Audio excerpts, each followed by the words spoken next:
Hello and welcome back to Outside Views. Today we're doing a Brexit reality check once again. 5 years have passed since the UK officially left the European Union, and the reality is far from what was promised. And let's start with the most striking shift in public opinion. Today, every major poll in the UK shows that a clear majority of Britons believe Brexit was a mistake. The numbers are consistent. About 55% now say leaving the EU was the wrong decision, while only 30% still defend it. And this is a dramatic reversal from the 2016 referendum.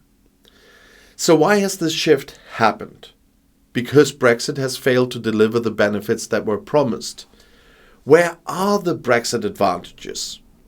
The Brexit benefits have not materialized. There has been no economic boom, no surge in global trade, and no significant improvements in national sovereignty. Instead, the UK economy has taken a serious hit. The Office for Budget Responsibility estimates that Britain's GDP would be 5% higher today if it had remained in the EU, between 4 and 5 depending where you read. That's a massive loss in economic potential, equivalent to billions of pounds in lost growth. And trade barriers have significantly hurt British businesses. Exports to the EU are down by 6.4% annually, with small and medium-sized enterprises suffering the most. And for many, the costs of additional paperwork and delays at the border have made EU trade unviable. A study from the Centre for Inclusive Trade Policy found that the UK's food and drinks exports to the EU have declined by £3 billion per year.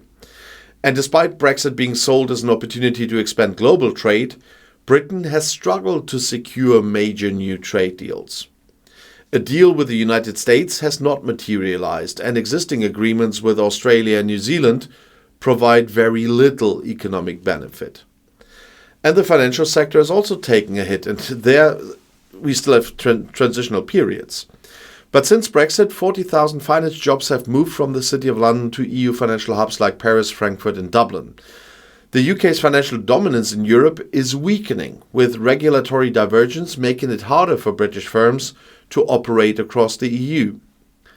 And the Global Britain strategy has not led to increased influence. It has made Britain less relevant on the world stage. And then there's the cost of living crisis. Brexit-related trade disruptions have driven up prices for British consumers. The additional costs of customs checks, import fees and currency devaluation mean that every household in Britain now pays on average £210 more per year on food alone. Supermarkets have struggled with supply chain issues, leading to empty shelves and higher costs for basic goods. And what about sovereignty? Where Brexit was supposed to restore British sovereignty and take back control. But what has the UK actually gained? Britain is no longer at the table when major EU policies are decided, yet it still has to deal with the consequences of those decisions. The UK must comply with EU regulations when exporting goods to the bloc, yet it has no influence over those rules. This is not sovereignty, it is political and economic isolation. And immigration was one of the central issues in the Brexit campaign we talked about a lot this week.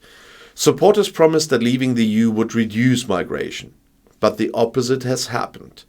Net migration to the UK has reached record levels, surpassing 900,000 in 2023. And instead of EU workers, Britain is now bringing in migrants from non-EU countries at a higher rate than ever before. The healthcare sector, agriculture and construction industries rely heavily on foreign labor, but Brexit has made hiring more complicated and expensive. And despite the growing discontent, joining the EU again is not on the political agenda. Even though Labour's Keir Starmer is an EU supporter, he has ruled out rejoining the single market, the customs union or even the European Free Trade Association, which is the least probable of all anyway. But why? Because Brexit remains a deeply divisive issue. Politicians fear that pushing for EU membership again would reignite old tensions and alienate voters. But avoiding the discussion does not change the economic reality. Instead of full reintegration, the UK government is quietly trying to repair relations with the EU. Starmer's administration is pursuing closer trade ties, sectoral agreements, and financial cooperation with Brussels. However, the EU has made it clear there will be no special treatment for the UK as a third country. If Britain wants easier access to the single market, it will have to make concessions, and so far the government is unwilling to do so. The biggest issue is that Britain is negotiating from a weaker position than before.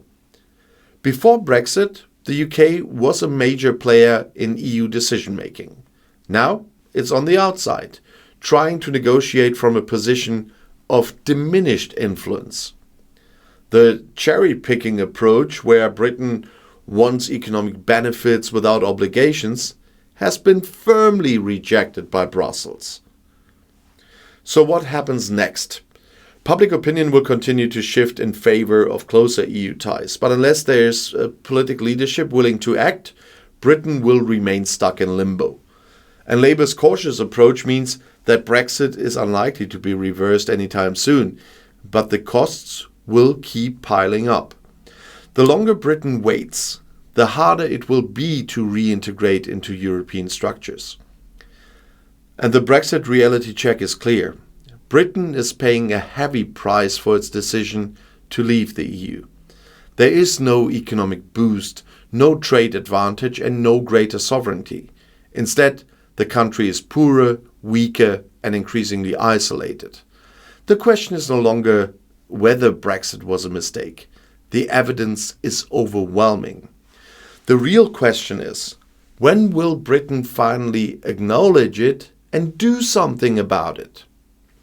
Thanks for watching Outside Views, and if you found this video insightful, don't forget to like, subscribe, and share your thoughts in the comments below.